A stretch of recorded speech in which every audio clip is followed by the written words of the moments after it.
ഞാനും ഇന്ന് എൻ്റെ കൊച്ചുമോളിലൂടെ ഞാൻ ജനിച്ച് വളർന്ന വീട്ടിൽ പോയി. ഞങ്ങൾ മിക്കവാറും പോകുന്നത്, എങ്കിലും ഞാൻ വിചാരിച്ചു ഇന്ന് എൻ്റെ കൂട്ടുകാരുമായിട്ട് അതൊക്കെ ഒന്ന് ഷെയർ ചെയ്യണം. ഇതാ ഞാൻ ജനിച്ച് വളർന്ന വീടാണ്.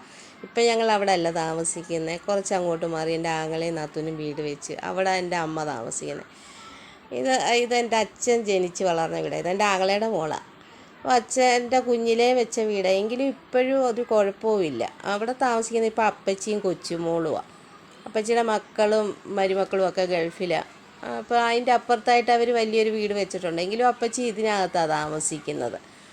നല്ലതാണ്. ഇപ്പം കാണാൻ കിട്ടാത്തതായിട്ടുള്ള അപൂർവ കാഴ്ചയാണ്. എന്താണെന്ന് ചോദിച്ചാൽ വലിയൊരു പുരയിടത്തിൽ ഒരു 3 വീട്, മതിൽക്കെട്ടില്ലാതെ അങ്ങോട്ടും ഇങ്ങോട്ടും സ്വാതന്ത്ര്യമായിട്ട് ഓടി നടക്കാൻ പറ്റുന്ന ഒരു വീട്. ഞങ്ങൾക്കൊക്കെ ഒരുപാട് ഇഷ്ടമാണ് അവിടെ താമസിക്കാനും ഒക്കെ.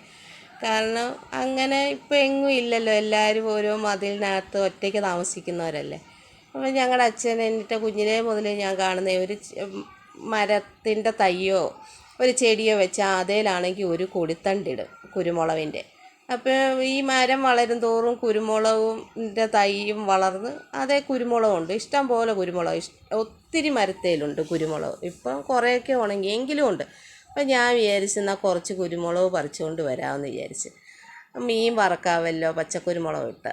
അങ്ങനെ ഞാൻ ഒരു സ്റ്റൂൾ എടുത്ത് വെച്ച് കയറി കുറച്ച് പറിച്ച്,